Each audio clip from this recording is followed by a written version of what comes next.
Son of a bitch. No, keep it going. Keep it going. We're fine. Everything's fine. She gets to watch this part too. Okay. Got it. Cancel? Hit cancel and then start.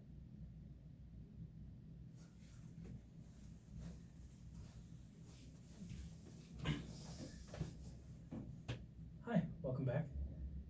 Christine. Yeah, nice. How was your week? We'll start off with that. It was better than last week, Better I guess. than last week? Okay. You know what? That's a positive. What happened last week that wasn't so good? Well, last week I didn't go to school at all. Okay. This week I went to school in the afternoon for 2 days and got caught up a little bit. Okay. Well, I mean, that's good. I mean, you're making positive choices with going to school in the afternoons. What kept you from going to school last week? I don't know, I couldn't get out of bed. I didn't want to move. I couldn't go, and then, I don't know, I just felt bad, and I couldn't even go in the afternoon because I kept sleeping. I was just tired, and I just slept. Okay. So it sounds like you were too tired to go to school, to follow through with the day or anything. Have you been missing a lot of sleep and up late, or? Well, yeah, kind of, but it's because I can't sleep, so I'm like, okay. Like I try to after dinner I say I'm gonna get caught up, and I'll do some work, and I'll try to finish my homework or get like stuff done that I know my teachers need. So I try to do the work, but I can't really focus, so it takes me all night, and then I can't fall asleep, and then I start watching Netflix or something, and then I don't fall asleep until like 5 in the morning. Okay. And then I maybe sleep for like an hour, so I'm not getting up. Yeah, and that makes it difficult to get up at 6 a.m. for school, I'm sure. Yeah, it does. So it sounds like you're putting a lot of pressure on yourself with getting all of the schoolwork done. Because of the delay in the day, you're trying to do it all in the evenings and catch up on it. Is that accurate? Yeah, because I don't know why I just sleep all day, so I can't do it in the day, and then my mom comes home, so I have to be working on something, because that's like I told her I would in the day, and then she comes home and I've not done anything. So so I try to do it at night, and at night I can ask my friends too, like I can text them or ask them what I missed, and sometimes they help me, but sometimes they're busy with hockey or like some other thing they have to do, so I can't talk to them. So I try to do it at night. That's when I try to catch up, because I don't want to be behind, because I just hate being behind. It doesn't feel good. It's a lot of pressure. So you're saying it doesn't feel good. Is that something that's happening often with a lot of different things, or is it school specifically, or? It's mostly school.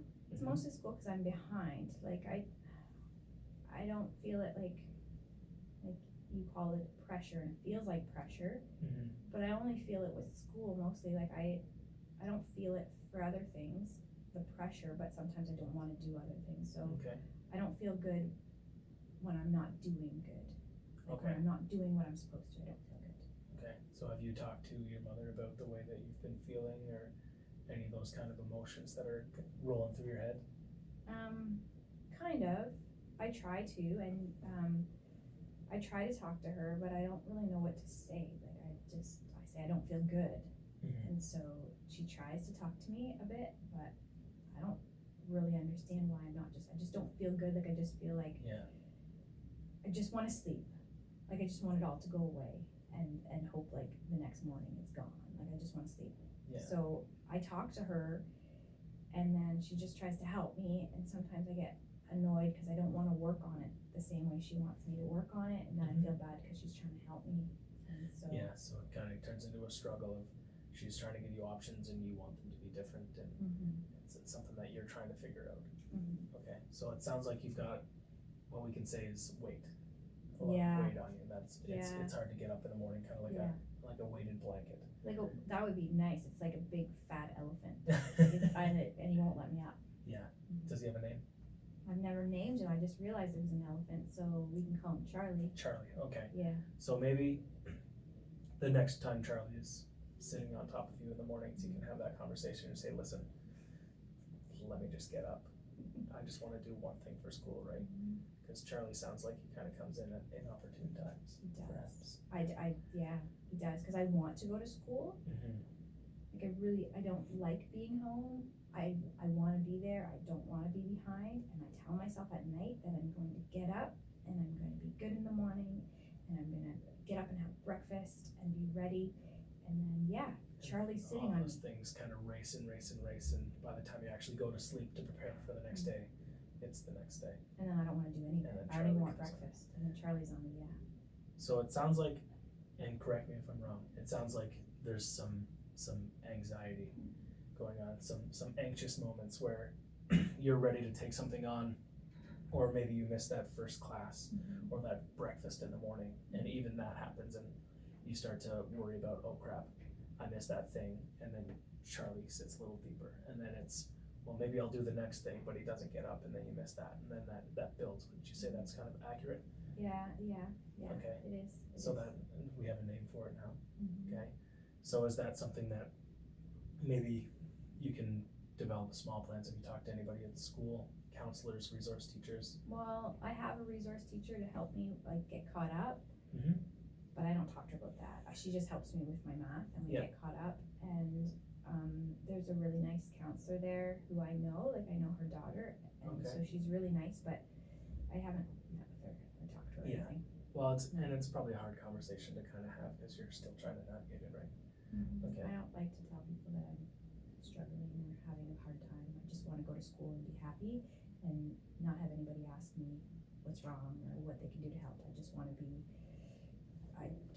I want to be good. I don't want people pointing it out that I've missed class. I don't want people asking if I'm okay or if I need help. I just want to be good. So you've said that a couple of times now, you want to be good. Can you define what you think good means?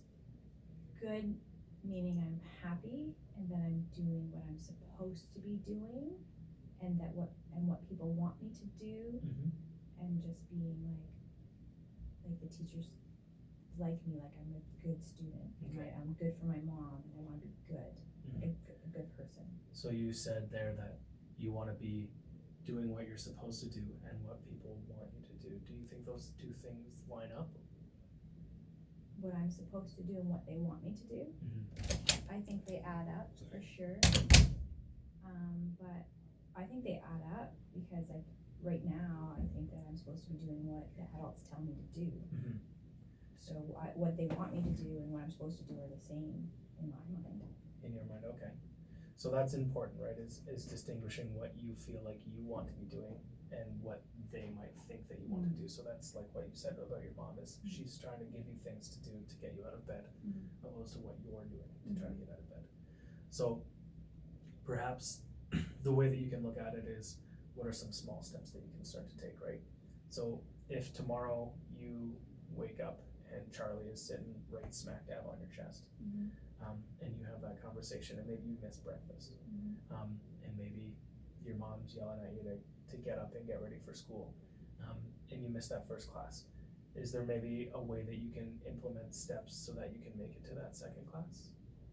Something that you want to do for you, not something that your mother tells you to do or that the adults think, but what is something that would encourage you to want to do that? I don't know yet. Maybe like have a shower. Okay. But then that takes a long time, and it might be late. But like that's I okay. can sometimes I need to kind of wash off all if I miss breakfast, you said. So sometimes if I'm feeling bad because I've already messed up my plan, because I said I'm going to get up in the morning and I'm going to have my breakfast and I'm going to get moving, and as soon as I break that plan, then I don't want to do anything. But maybe if I could I don't know, change it and just say it's okay. And then have a shower and just wash it off and have a fresh start. But I don't know if I can do it because I don't, once I break something, then I just want to go to sleep. Okay. So it sounds like you're putting a lot of pressure on your structure for the day. If you miss one thing, your whole day is kind of a wash. Okay. Because I start feeling really bad. I feel bad, and then it's not good enough to go just to the next one. and then it's not good enough to go to the third one, and it's not good enough, and then the people from my first period and my second period are gonna say, where were you? So I have to go in at lunch, and everyone's gonna say, why weren't you here? So then that's it, I just don't wanna go, so I'd rather just sleep the day away. So that kind of touches on our anxiety piece again, right? You're worried about what other people are gonna think. And it sounds like you're not putting too much thought into maybe what you're thinking. So if you can make that baby step of get up, have the shower, and kind of wash off the dirt from the morning of being that you feel dirty and icky because you missed the first thing, and maybe give yourself that leeway to have some options. I can miss first class, or I can miss breakfast, but I can make the second one, right? But what, in the perfect world, what would be a day that was perfect for you if we're not gonna say you got up for school and you were good? What does a day look like to you that you would describe as flawless, kind of perfect? In my mind, or what people want me to do? Your mind, what you think would be the perfect day for you. The perfect day would just get up, would be going to bed at a good time, so that I'm not tired.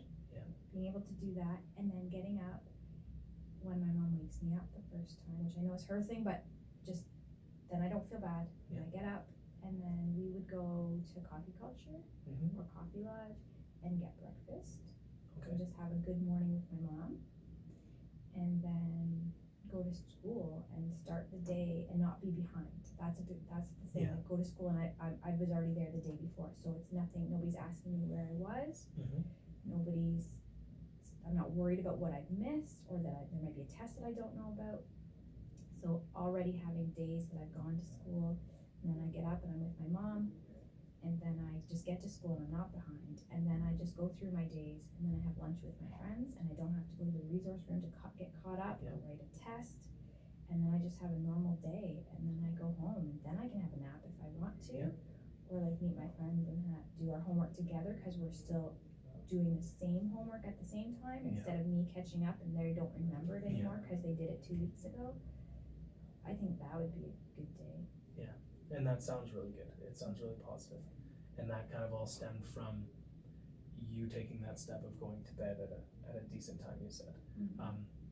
What do you think is something that you can maybe implement to make sure that you're going to bed on time, to maybe not so much turn your brain off, but to kind of silence those thoughts and get you into a place where you could go to sleep?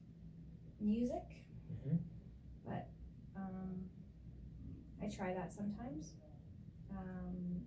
Like my mom takes my phone away, but I need it for music, because music, I don't want to watch Netflix all the time, but sometimes I just need my music just to calm me down. But sometimes my mom takes it away because I haven't slept the night before because I was on it talking to friends, but that's the other thing that happens. Even if I'm listening to music, my friends will see. You'll kind of be on there and talking to people. And then I feel bad. I want to talk to them, or answer if they message me, and I get distracted, and then I have to start over. So I think, I don't know, it's hard because I want my phone, but I want my music for my phone, and that's what I tell my mom, but then my friends message me and Snapchat me, and so I have to answer. So I get. So music is the only thing that really calms me down. So does your phone have like, let's say a do not disturb type thing, and that way your friends wouldn't, but you'd still see the notifications, right? So is there maybe another way that we could get music to play without having the phone kind of right next to you? Because it sounds like the issue now is your phone can be here beside your head, and you're just listening to music, but then it lights up, right? And that's what's gonna pull you is it lighting up. Yeah, maybe if I put it through Alexa and I put my phone further away. I'll listen to like Spotify on my phone. But I send it through Alexa, so my phone is farther away and I don't see it. Maybe. And then even just the little things where you put it upside down or do not disturb so it doesn't light up, and those kinds of things. And those are positive things that you could maybe try to implement, and those are things that you have full control of, right?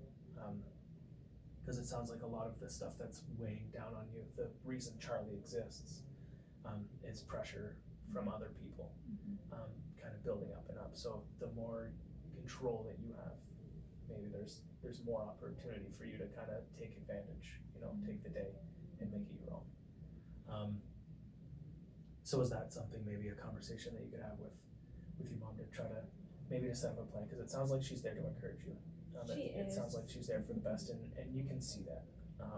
So maybe working with her to say, listen, this is what I want to try to do, and let her know that it's your plan, and you want to try to implement it, and it sounds like she'll be on board with that. And that's just a small step, and if it doesn't work, then you can start over. You can find a different way, right? But it's taking those chances and giving yourself that freedom to make the mistake, right? Yeah. Because it sounds like you put a lot on yourself when it comes to mistakes. And I do. My friends are calling me. your friends Can are I calling answer you? this? Millennials, right? Can you believe this shit? We're having a good conversation and a friend calls. Ugh. I'm gonna limp over to you. I'm glad You were it didn't very fall. like close to, like, I was like, because what you just did is what? I forget. Are you still talking? Am I still talking? You're still talking Okay, on so video. what we learned about is like going backwards, right? Mm-hmm. So like what led to this, what led to this, what led to this. Okay, it's you're sleeping, you're not sleeping. So you just turned it all the way back.